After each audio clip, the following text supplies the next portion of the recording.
On day 8, we'll be doing more driving than anything. We only have a few places to go. We'll leave Jerusalem, bypass Jericho, and head down the Dead Sea to Masada.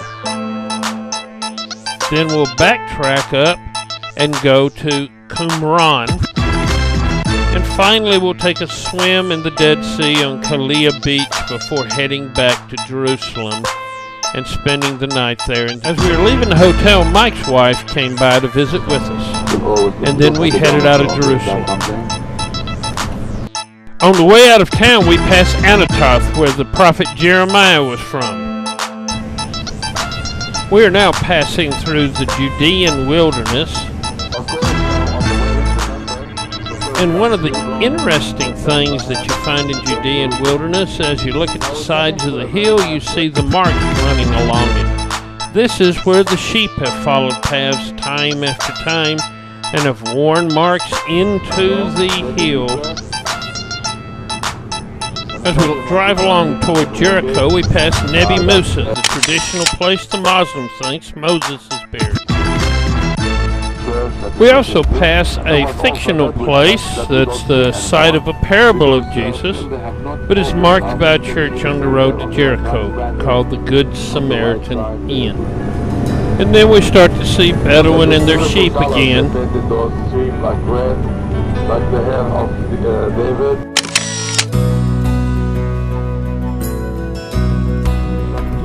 Note here how the shepherd leads the flock, not drives the flock.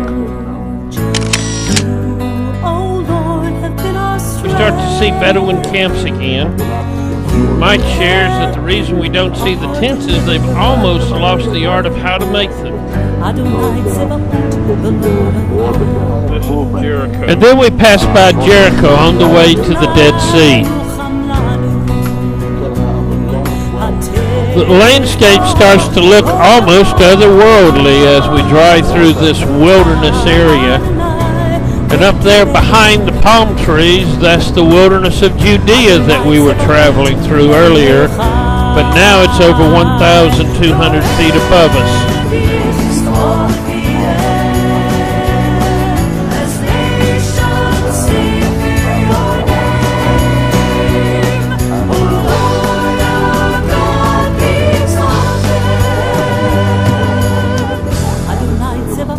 As we drive along the shore of the Dead Sea, we'll have the wilderness of Judea to our right, and we'll see many dry riverbeds, wadis, as we pass by. They'll fill with water running off the Judean hills when it starts to rain, and up there, caves everywhere.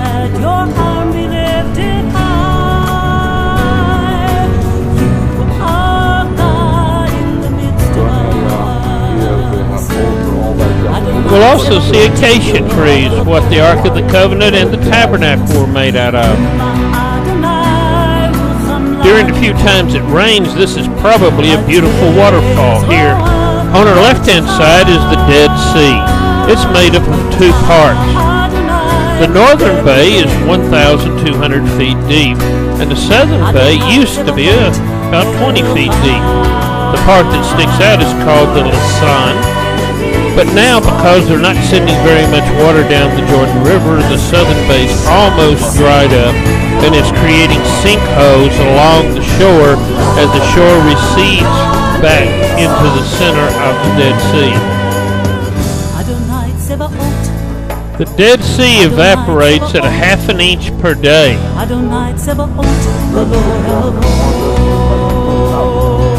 We'll notice several white areas where the shore meets the sea. This is salt deposits going out into the sea, which is 33% by weight salt. The ocean is only 3% by weight salt.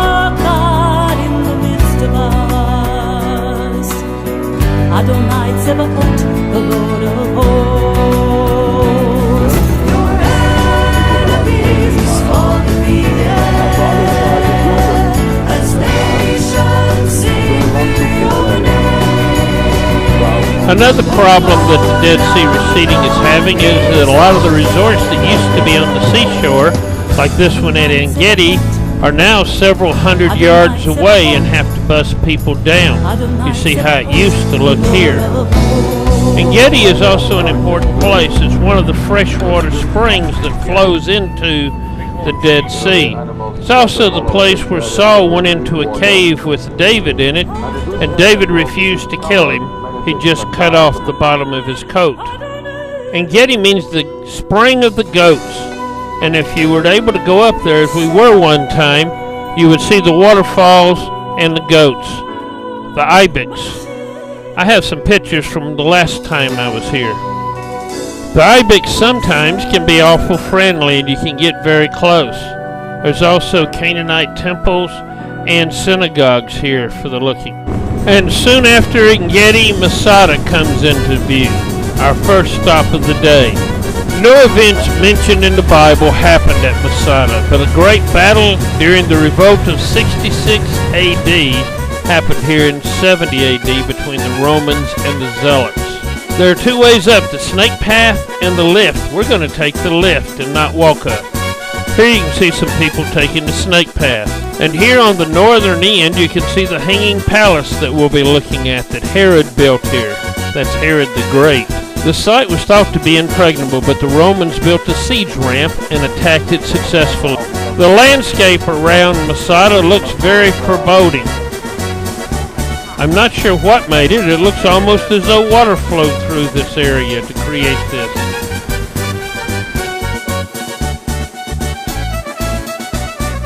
The 10th Legion, when they came, built 8 camps and a siege wall around the entire area. The defenders knew they could never escape, and rather than be slaves to the Romans, they decided to die. They drew lots and 10 killed everybody else. Dozens of priceless objects were found here, he answered. But if I must point to one find, it would be these ostraka. These potsherds. These may be the lots that I'm holding now. Let's head up to the top now. Some have decided to take the arduous snake path and walk up, but we're going to do the lift.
Down there is where we came from.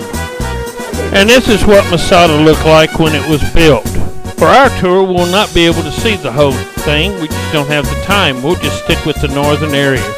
Stop at the terminal, go to see the cistern, the snake path gate, walk over to the cistern and the commandant's headquarters, walk through the storehouses, see the northern palace complex, then come back to the bathhouse, over to where the ostraka were found, the water gate, walk to the synagogue, then past the dovecotes over to where the Roman ramp was, walk over to the Byzantine church, and then out the snake path gate back to the terminal for the lift. Let's get looking. Our first stop will be the cistern. This is the water channel that would have carried water into the cistern. And here's where the water would have poured into the cistern from it. The cisterns around Masada were huge. They carried thousands and thousands of gallons of water. Now it's time to head up on top of Masada through the snake path gate. This would have been the main entrance in the time Herod built it. The black lines you'll be seeing everywhere, everything below it is original, everything above it is reconstructed.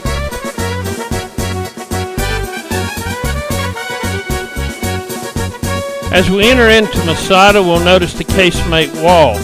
Two parallel walls 18 feet apart, 4,200 feet long.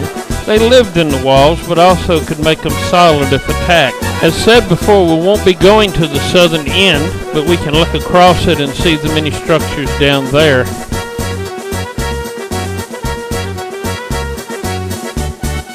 This is the Commandant's house.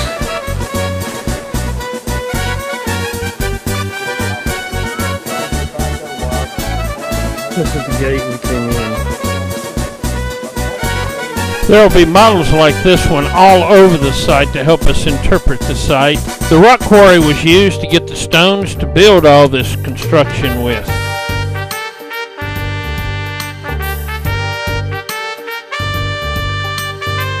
As we go through the storehouse complex, we'll notice how the walls and roofs of the storehouses had collapsed in on them. Some of them have been cleared out so we can see what they would have looked like. Here you can again see how some were left as they were found and others were cleared out. Then we head up the steps into the Northern Palace complex. One of the facts of daily life is whenever Israeli children are out, they always have armed guards with them, even in Israeli territory. Herod was so paranoid that he built a defensive wall inside the defensive walls in case somebody attacked him. It's good to look out from here and see the Dead Sea. You can also see the Roman forts that they would have used during the siege. There were 8 of them, and you can see the round places the triclinium tables would have been, and there at the bottom that line is the defensive wall the Romans built.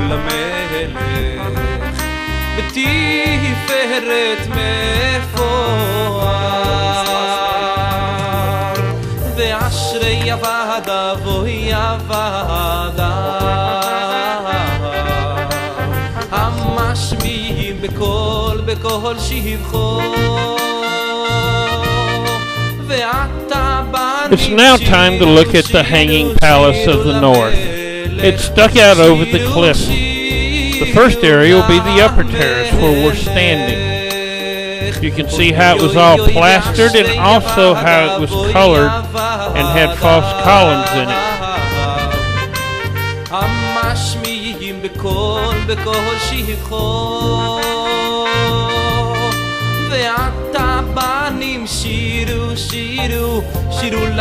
Since I had been to the other 2 terraces in past times, I decided not to go this time, as it was a rather long walk.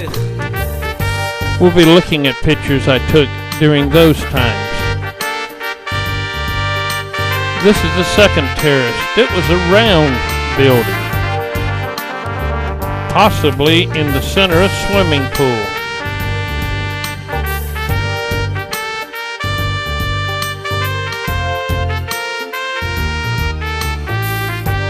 The lowest terrace had a square building on it.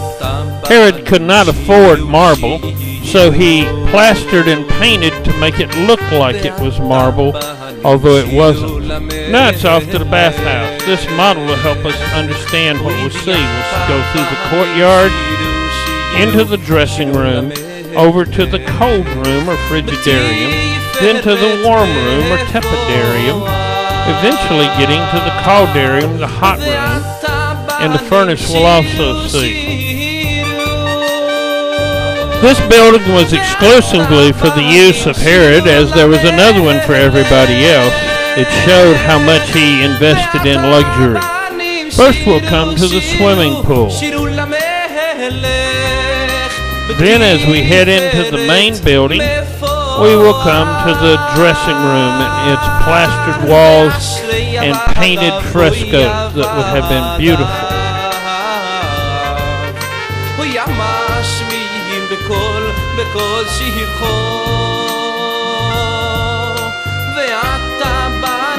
After leaving the dressing room, we walk through the door and around the corner into the cold room or frigidarium.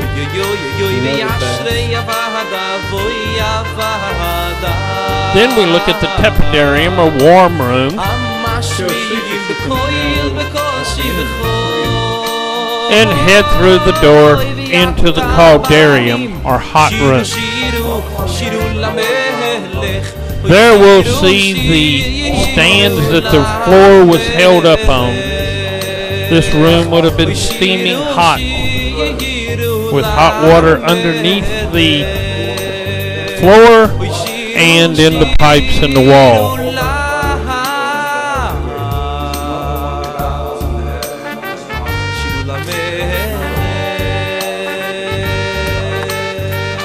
You can see here the columns that would have held up the floor and how the floor would have been on top of them.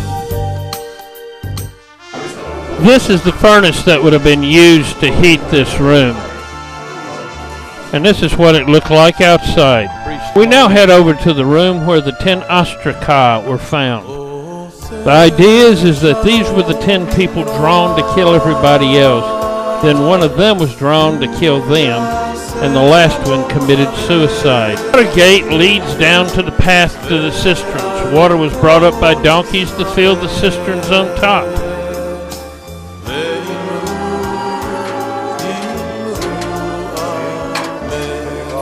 The water goes through the aqueduct. You can see the path of the wadis here because of the vegetation that grows down them. And now we've come to the synagogue.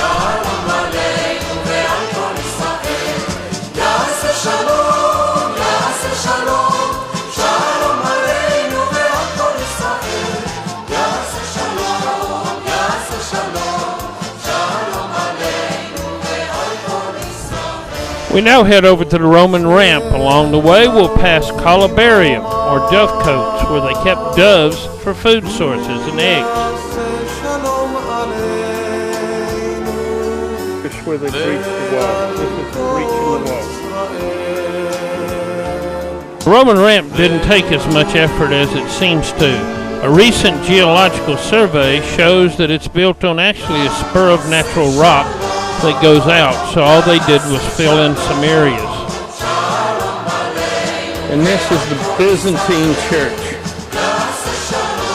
Inside the Byzantine church.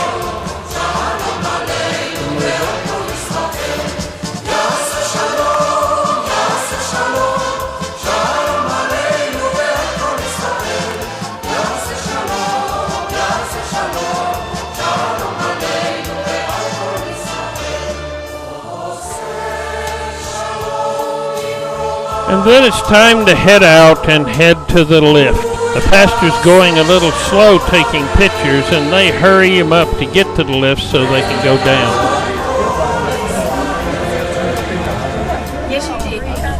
Then it's time to bid goodbye to Masada and head back north toward Qumran. Again, we'll be looking at the Dead Sea as we drive along.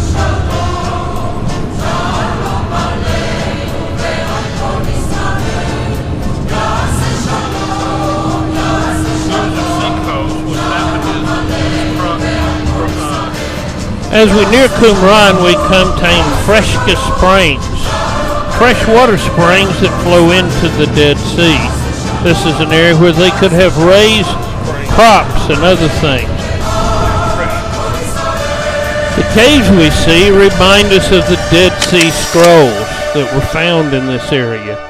And Qumran. Qumran was an insignificant city until they started exploring the caves and found the Dead Sea Scrolls. We actually don't know what its ancient name is. All we know is it's on Wadi Qumran, thus it's named Qumran. Most people now think the Essenes, as Josephus mentioned, lived here, although actually they only ate meals here. They lived in the caves around about. And I knew this was a place where God abounds. Here's Deborah the Explorer exploring new sites in Israel. for this is And this cave above Qumran was one of the caves that they found the scrolls in and drew attention to Qumran. We'll look at cave 4 in just a few minutes, but you can see many other caves too. and we are The Lord standing did so to get close to the right in way his presence. and to stay away from the sons of darkness, evil people. Moses' words describing the Lord who created the spirits of light and darkness and their In the museum we can see models of their writing desk and also the pottery they would have eaten off of. As we go out and explore Qumran, we'll basically just walk through the site fairly fast, out to see cave number 4, and then walk back. I will be coming back during lunchtime in order to look at it more closely, and this will be a compilation of those pictures and the ones I took on this trip. Water is one of the main themes we'll find in Qumran. There's water everywhere, channels, cisterns, mikveh baths. We're going to be trying to show you on this aerial picture where various things are that we're looking at. The first thing we'll be looking at is the aqueduct system that brought water from Wadi Qumran into the city to be used in various capacities. Then water channels carried it throughout the city. These water channels were plastered and they had water control facilities so they could dump water in various places when they needed to. There is We have joy this cistern, beyond all and then come around and down. and at his feet And up One of their the biggest uses of water was mikveh baths, ritual purification, so that they could stay clean people before the Lord. They would use these baths before supper, before touching the scriptures, and you can see one here broken by an earthquake. Then we come to the dining hall where they would take their communal meals. Next we come to one of the more important buildings, the scriptorium, where they wrote the scriptures out that we found in the Dead Seas. This was a 2-story building and the writing tables were on the 2nd story. Then after the Dead Sea Scrolls were made, we needed pots to put them in, so you had to have a kiln. There came a time that they needed to hide them, maybe from the Romans, but Cave 4 was right near the community and was almost full to the top with scraps and all. These are pictures taken from a previous visit there. Speaking of hiding the scrolls, you also need a defensive tower in case raiders come by. There's also a cemetery of over 1,000 graves in it. Ain Fresca was nearby, so they'd have fresh water there also for gardening. And then it's time to say goodbye and get on the bus and head out again. To get to Khalila Beach, we have to drive through an old Jordanian military base that would have been here before 1967. And then we arrive at Khalila Beach, ready for our swim in the Dead Sea. For you are welcome in this place. Show your mercy and your grace. Come and fill us, Holy Spirit, come. The water where we'll be swimming is actually fairly muddy because of the stirring up at the bottom.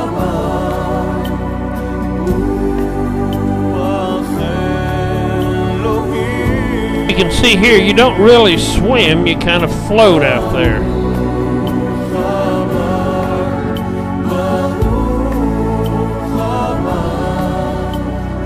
Welcome, Spirit God.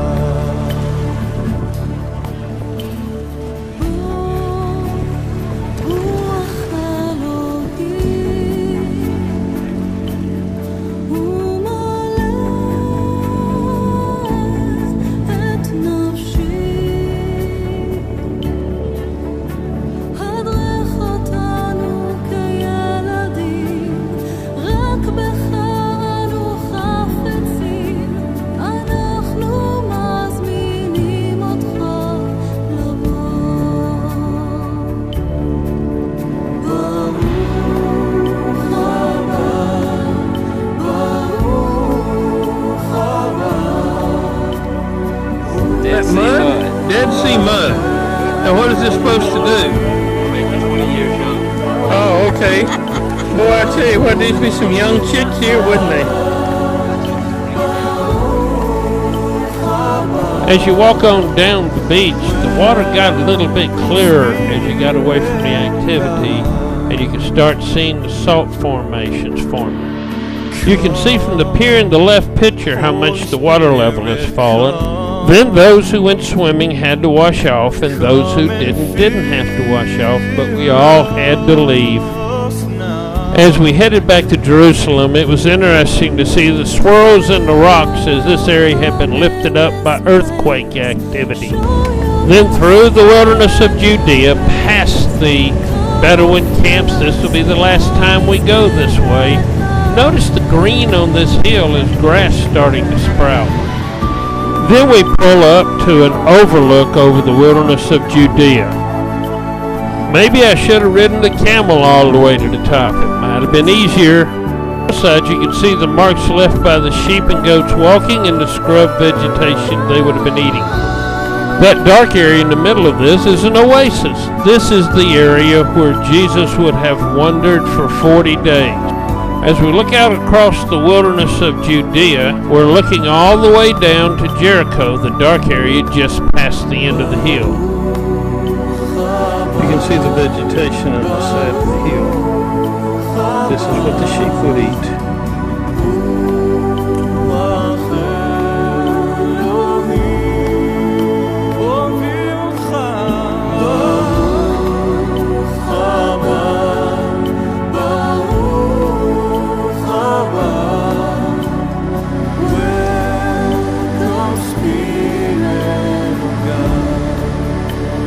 A little bit more shopping, then load on the bus. As we head to town, we see some sheep, and we pass Me'al Yadanim, the largest Jewish town in the West Bank. You can see we see the separation wall again as we come in. We'll not go back this way, and that ends day 8.